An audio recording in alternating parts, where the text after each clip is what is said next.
Bitch, I'm a soldier, ayy. That little chip on my shoulder told me not to fuck with these niggas. That little chip on my shoulder told me not to trust in these bitches. That little chip on my shoulder told me everybody ain't real. That little chip on my shoulder told me fuck it, say how you feel. That little chip on my shoulder told me not to fuck with these niggas. That little chip on my shoulder told me not to trust in these bitches. That little chip on my shoulder told me everybody ain't real.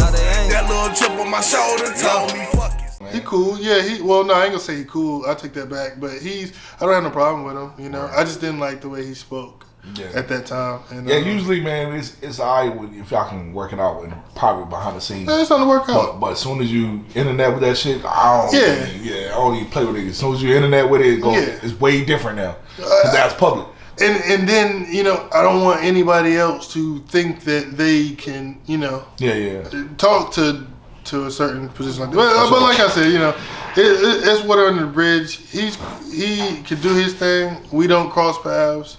It's cool, you know, just as long as he don't talk to me in that way. I will, even if he did talk to me in that way now, I wouldn't slap him. I'm not Will Smith.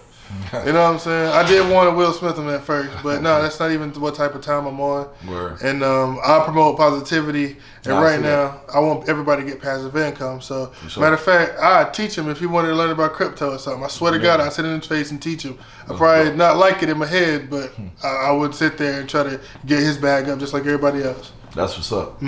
Speaking of positivity, man. Positivity. Speaking of positivity, we got a new brand. I seen when you posted it. Yeah. Protect your peace. You gotta protect it. Hold on, let me get the locks out the way. My dress longer than his. He behind the camera. Yeah. Protect your peace. You know what I'm saying? What's that about? It's basically the companion brand to our podcast, the Alpha and Omega. Let me say this again, man. Every time you go on a hiatus, you come back with something. Like you would literally not talk to niggas for months, maybe even a year or a year or two, and then you'll bounce back with something new. Like, yeah, I'm out here. You know what I'm saying? Why you do that like that? I mean, I sit back and plan, bro. Word. My pops in Maine pushed this thing into me. It's basically pause. My bad, man. They pushed this concept into my head. Basically, like the man who was rich this year planned for it last year. Facts. You know what I'm saying? So a lot of those times I would pop out, I would do something, and then the reason why I have to go back is because I probably messed up. I didn't do it correctly. So you know, I always try to come out correct and right. You know, the best it could be, but protect your peace, though. You know what I'm saying? It's the companion brand to our podcast. My brother Omega. He actually came up with the design, like the logo, and had it sitting. And we was like, yo, we putting it out. I was looking at it, I was like, bro, it's an amazing, you know, it's an amazing detail. Like, it's dope. So, and always protect your peace, just to protect it. Like, keep to yourself, you know what I'm saying? Sure. Don't make decisions that can disrupt it. I think all of us make decisions that disrupt our peace, because can't nobody enter yours unless you put them around it, you know what I mean? Sure. Now, the Alpha Omega podcast. Yes. You know what I'm saying? How y'all come up with that? You already told me you wanted to do a podcast though. Remember, yeah, you told me a long time ago. But it would probably be a lot more controversial than what we're doing now. Word. But Shut Up Shawn, yeah, that was the one I wanted to do. It was. Shut Up Shawn. I still probably gonna do it one day, but it came from us just understanding the need and the niche, and us being able to do it. So we toured the country with this dude named Jason White. He did government contractors. I was doing videos for him,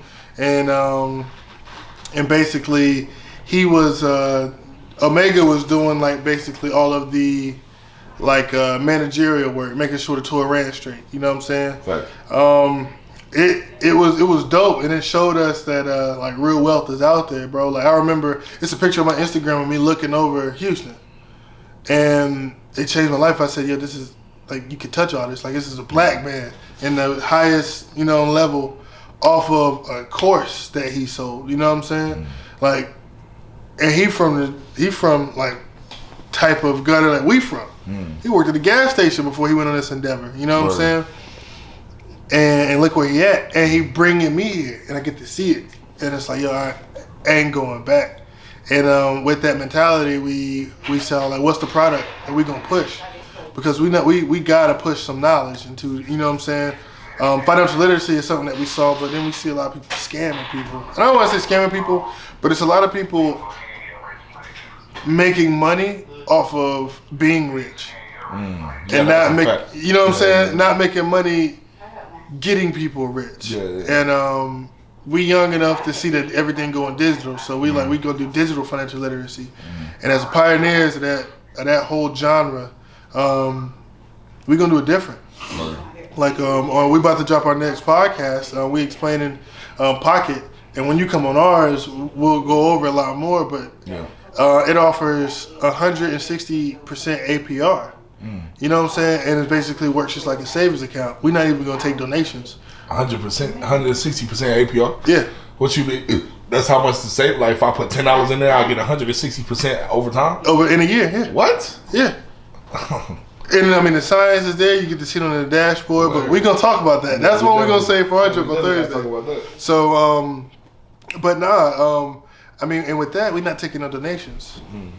So if you donate to our platform, it's gonna go into that pool, and now you're gonna have to create an account. You're gonna have to set this up, and your money now is gonna be working for you. You know what I mean? So, with that being said, the difference that we're gonna try to make is, bro, we really out here for the people. You know where we came from. For sure. And if I got the opportunity to get some knowledge that even, like, it's a lot of gatekeepers, it ain't about skin, bro. It's really about commas at the end of the day. That's a barrier. Each comma is a whole nother barrier of people, and they do not want you in there. Because the more you got, the less they got. But entering this decentralized world, especially with crypto and other digital assets, bro, it's like, it's here for us, bro, and we can eat. And we have black people smart enough to make it so we have our own communities in these places.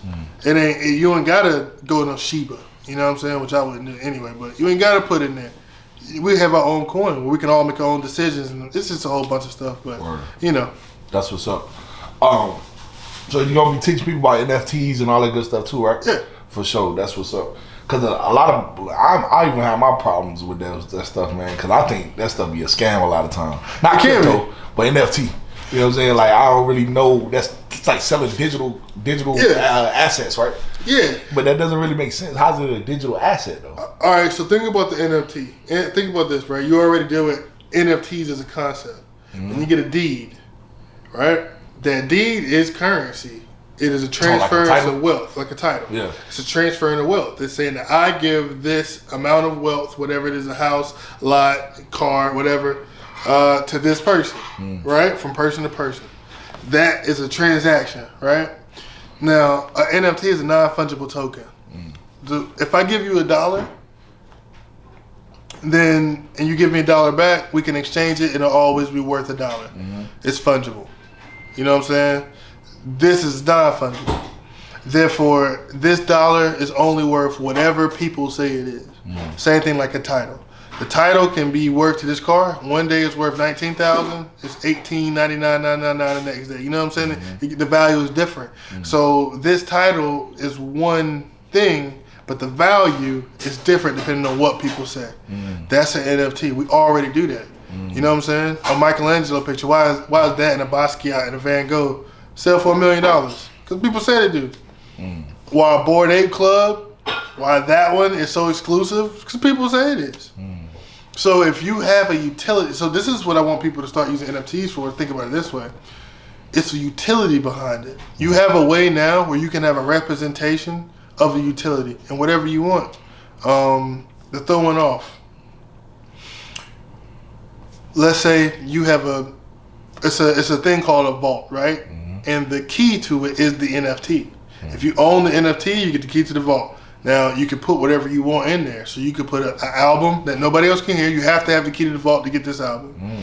You can put you can have it so they get a percentage of your YouTube or so they get 1% of all ad revenue if they have the key to the